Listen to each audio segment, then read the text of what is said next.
Hey everybody, we're gonna let you know about a little bit of secret. We're leaving Europe after 4+ years. We got to Europe in January 2021, and we're gonna tell you why. So we're taking our dogs and we're gonna be hitting the road, going a new location, new continent. So Julie and I, we've been slow traveling now for over 5 years. We've been to a lot of countries, did a lot of stuff here in Europe, and we're actually going to be here for several more months, but we're going to give you guys kind of a little bit of a countdown because we're leaving Europe. We're going to... it's bittersweet. It is. So first off, we love Montenegro. This is where we have our home base. This is where we are today, and we're not selling our home in Montenegro, first off. No. So we still think Montenegro is a great place to invest, a great place to buy. There's a great community here. And in a couple years, we will be coming back here. This is our little home country in Europe that we really feel good about. And from an investment standpoint, Montenegro, it has more attention per person. You know, it's a country of 600,000 people than probably anywhere else in Europe. So the future here in Montenegro is bright. And so we are definitely holding our property. This said, anybody that would like to rent our home while we are away, please contact us at warrenjulietravel@gmail.com. And we're looking for people that want to do it for like 2 months minimum or 3 months, or if somebody wants to come and do it for 6 months or a year, we can do that. We're planning on being away starting probably in September 2025. So we're, you know, right now we're in almost to May. So we're giving a whole lot of notice that we're going to be swapping continents. If you're interested in doing the Schengen shuffle, going in and out of Montenegro, think about our house. Yeah, so we are, our year was thrown into flux. Our son and our new daughter-in-law just got married. We went back to the States for a beautiful wedding, and the goal initially was that they were going to come to Europe and spend a year traveling with us. And we had told our son and daughter-in-law we're supporting them for that full year, and we would make sure that that they're whole when they go back to the States. Unfortunately, my son felt like he really needed to work and not be away from being employed in a regular employment situation for a year. He was part of a layoff of 150 people, and they were not able to keep that same employer that he would planned on coming and trying to work while he was abroad. And his new employer is not giving him that same flexibility. So we are now going to have that year that we had planned to have all this travel with them not happen. So we have on the docket our time in Montenegro. Then we're going to go to Germany, to Zweibrücken, Germany, where I was stationed for a couple years in my youth with the Air Force. Then we're going to, after spending a month there, we're going to go to France for a couple months. And then we'll be up at the beaches of Normandy. And from there we plan to then fly to Cuenca, Ecuador. Which there's a lot of logistics there, because obviously we have a dog that's going to have to get across underneath the plane, and then we're going to have our in-cabin little friend. Yeah, we're going to go ahead and book flights that we're going to be, I told Julie, business class, first class, whatever. We're going to be comfortable. And then we found out that we can't put Katie in any of the good areas of the plane. So maybe with Avianca, is that something, airline we're hoping for? Iberia. And Iberia, okay. But yeah, KLM, we're not able to do it. That was our preference, because they're the best at taking care of pets.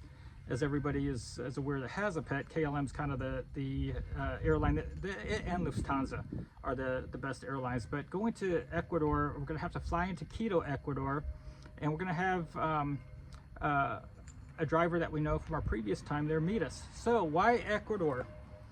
Julie and I, we started our retirement in March of 2020, and our first stop was Cuenca, Ecuador. We landed there on March 15th. We were almost kicked off the plane because of COVID. They weren't letting anybody in that was not an Ecuadorian on that plane. So we were probably like the last gringos allowed in Ecuador on March 15th of 2020, landing in the city of Guayaquil.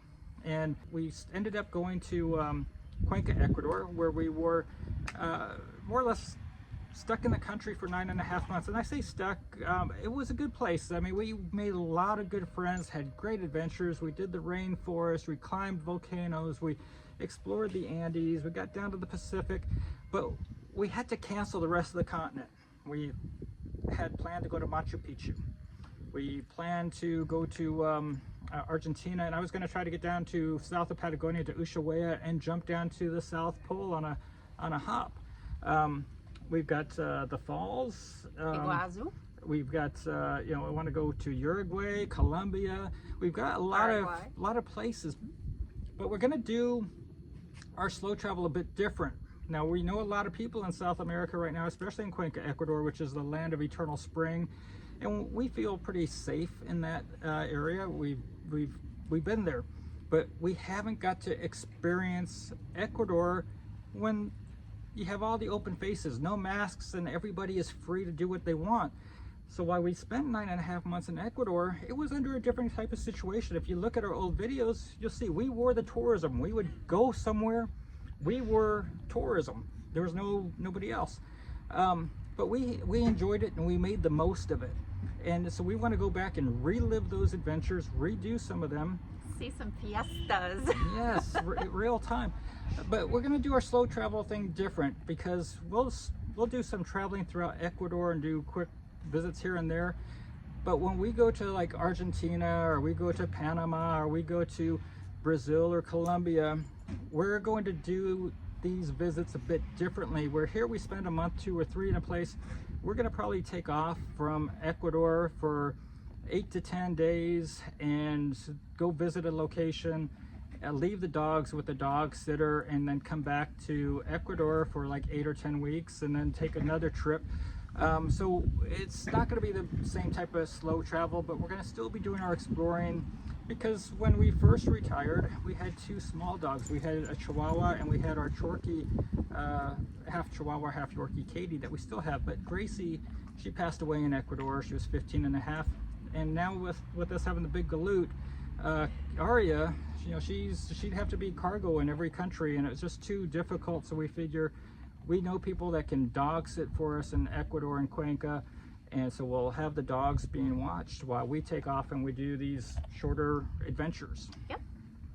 So first off, we just want to make sure that you guys are in the know, because we're going to start trying to prepare for our voyage to Ecuador. And I do expect probably at some point during this time that I'll probably come back to Montenegro for a bit if our home is open, check things out, say hi to people.